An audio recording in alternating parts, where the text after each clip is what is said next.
December brigade parade গ্রাউন্ডে হবে গীতা পাঠের অনুষ্ঠান। এই অনুষ্ঠানে এখনো পর্যন্ত 1,55,000 মানুষ যোগদানের আবেদন জানিয়েছেন। গীতা পাঠের অনুষ্ঠানে যোগ দেওয়ার জন্য বাম কংগ্রেস, তৃণমূল কংগ্রেস সহ সমস্ত রাজনৈতিক দলকে আহ্বান করা হয়েছে। আমন্ত্রণ জানানো হয়েছে মুখ্যমন্ত্রী মমতা বন্দ্যোপাধ্যায়কে, তবে মুখ্যমন্ত্রীর তরফ থেকে এখনো কিছু জানানো হয়নি। দেখুন।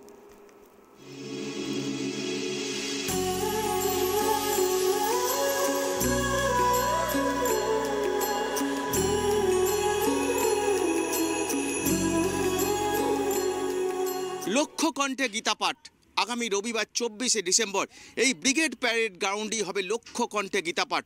তার যে মঞ্চ বাঁধার কাজ চলছে দেখছেন এই মুহূর্তে, এইটাই কিন্তু মূল মঞ্চ হচ্ছে, যেখানে মঞ্চে থাকবেন প্রধানমন্ত্রী এবং শঙ্করাচার্য। তারা ছাড়া অন্য কেউ এই মঞ্চে থাকবেন না। বাকি সমস্ত অতিথিরা যারা গীতাপাঠে অংশ নেবেন তারা কিন্তু সবাই থাকবেন নিচে।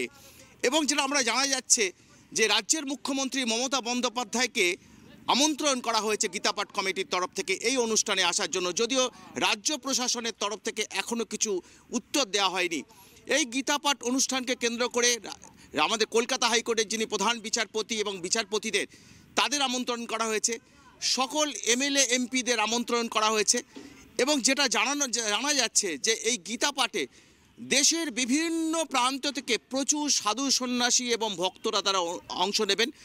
এবং গত বছর এইরকম একটি গীতাপাঠের অনুষ্ঠান হয়েছিল, সেটা মায়াপুরে, অর্থাৎ নদিয়ার মায়াপুরে, সেটা খুব ছোট্ট ছিল।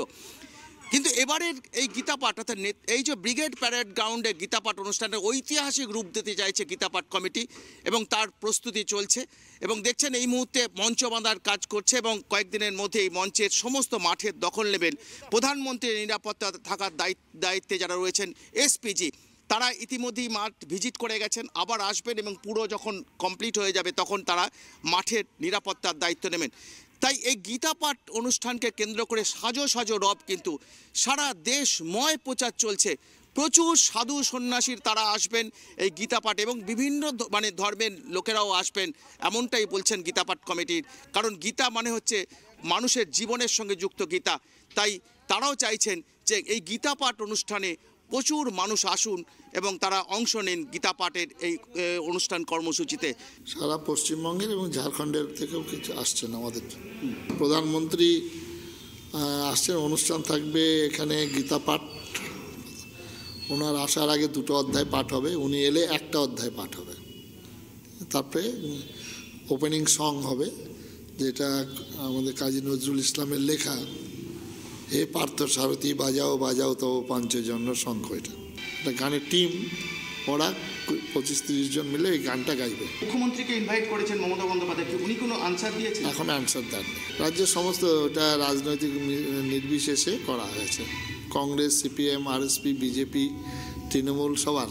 কলকাতা হাইকোর্টের জাস্টিস করা হয়েছে, জজদের করা হয়েছে এবং আমাদের যারা আধিকারিক আছে সরকারি তাদেরকেও জানানো হয়েছে।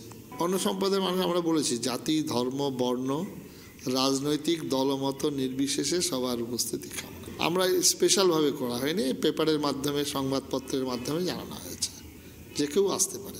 এবং দেখতেই পাচ্ছেন যে এই মুহূর্তে একদম দ্রুততার সঙ্গে চলছে প্রস্তুতি, কারণ আর সামনে সময় নেই। আগামী রবিবারই কিন্তু এই অনুষ্ঠান, এই মঞ্চ, এখানে ব্রিগেড প্যারেড গ্রাউন্ড সকাল তার আগের দিন থেকেই গমগম করবে এবং প্রধানমন্ত্রী আসবেন। তিনি এই মঞ্চে থেকেই ভাষণ দেবেন, যারা এখানে সমবেত মানুষ আসবেন তাদের উদ্দেশ্যে ভাষণ দেবেন শঙ্করাচার্য। অর্থাৎ এই মাঠকে কেন্দ্র করে ইতিমধ্যেই কিন্তু দেখছেন যে সমস্ত প্যান্ডেল তৈরি শুরু হয়ে গিয়েছে এবং দ্রুততার সঙ্গে কাজ চলছে।